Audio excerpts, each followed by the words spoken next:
Bismillahirrahmanirrahim. Assalamualaikum warahmatullahi wabarakatuh. Waalaikumsalam warahmatullahi wabarakatuh. Oke, kembali lagi bersama saya Muhammad Amin. Kali ini kita sudah kedatangan tamu istimewa, yaitu Bapak Dr. Hairul Salah MAG selaku Ketua Jurusan Hukum Tata Negara UIN Sunan Gunung Jati Bandung. Pada kesempatan kali ini kita akan ngobrol-ngobrol tentang nilai-nilai ASN, yaitu berakhlak, yaitu yang memiliki kepanjangan berorientasi pelayanan, kemudian akuntabel, kemudian kompeten, harmonis, loyal, adaptif, dan juga kolaboratif. Nah, menurut Bapak Hairul, apa itu berakhlak tadi, kemudian dalam perwujudan nyata di dalam kita melaksanakan tugas sebagai seorang ASN yang profesional, Pak? Terima kasih Pak. Salah satunya yang tadi Pak Amin jelaskan itu adalah ideologinya. Ya. Jadi ideologi ASN dia harus tunduk dan patuh pada apa? Pada pengabdian, ujungnya pengabdian. Jadi pengabdian itu adalah identitas yang ada dalam dirinya, kemudian orang mendapatkan manfaat dari kepribadiannya sebagai pengabdi, maka kemudian keberkahan dalam kehidupannya itu menjadi pelayan. ASN sekarang bukan harus dilayani. Karakteristik ASN hari ini dia merasa sudah menjadi pegawai negeri ya, menjadi ASN, kemudian dia memiliki karakter dilayani orang, salah, terbalik karakternya. Kita itu yang melayani, ya kan, pelayan publik. Kenapa kita menjadi pelayan publik? Karena memang kita didasarkan atas dasar komitmen kita dari ribuan mungkin jutaan pekerja. Ya kan, tidak semua bisa jadi ASN. Nah, ini komitmen kita itu adalah pada komitmen pada aturan. Itu setelah komitmen pada aturan harus dijadikan identitas kepribadian. Setelah jadi identitas kepribadian, maka harus mampu melayani.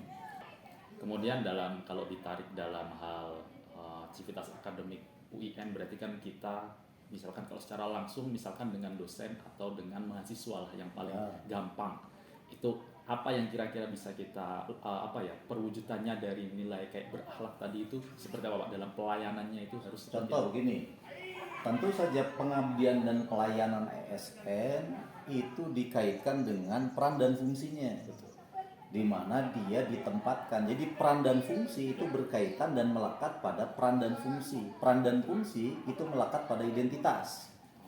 Ya. Jadi kalau identitas ASN-nya sebagai dosen beda.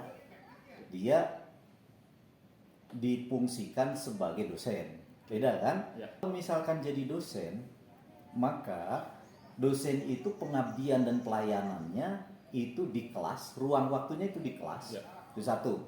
Yang kedua, siapa yang dilayani? Mahasiswa. Berkaitan dengan apa? Perkembangan ilmu pengetahuan. Ya. Maka seorang dosen harus mampu melayani mahasiswa yang membutuhkan apa? Yang membutuhkan ilmu pengetahuan. Kemudian tantangan nih Pak, tantangan dari pelayanan kita sebagai ASN kan, sebagai pelayan publik, tantangannya tentu ada nih Pak. Menurut Bapak apa saja nih Pak? Kita sebagai ASN, sebagai pengabdi dan pelayan, itu menurut saya bukan tantangan Pak. Itu apa? Itu merupakan pekerjaan yang terus-menerus berkembang, yang dengan perkembangan zaman berubah-ubah. Dan kita harus tetap tersenyum untuk memahami itu. Begitu kan? Siap. Nah, paling yang seringkali dianggap sebagai tantangan, seringkali kita tidak update ya. Tidak update dengan perkembangan. Akhirnya dianggap tantangan.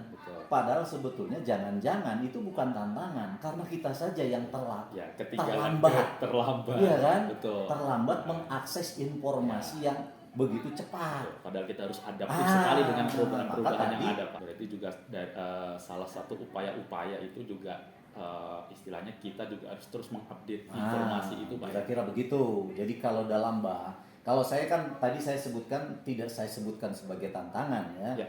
Tapi karena memang itu sesuatu yang harus dalam tanda kutip ya ditaklukkan oleh kita. Ya, berarti. Jadi harus dipahami lagi pengabdian, pelayanan itu jargon utama. Ya. Baik. Terima kasih Pak Hairul atas bincang singkatnya. Assalamualaikum warahmatullahi wabarakatuh. Waalaikumsalam warahmatullahi wabarakatuh.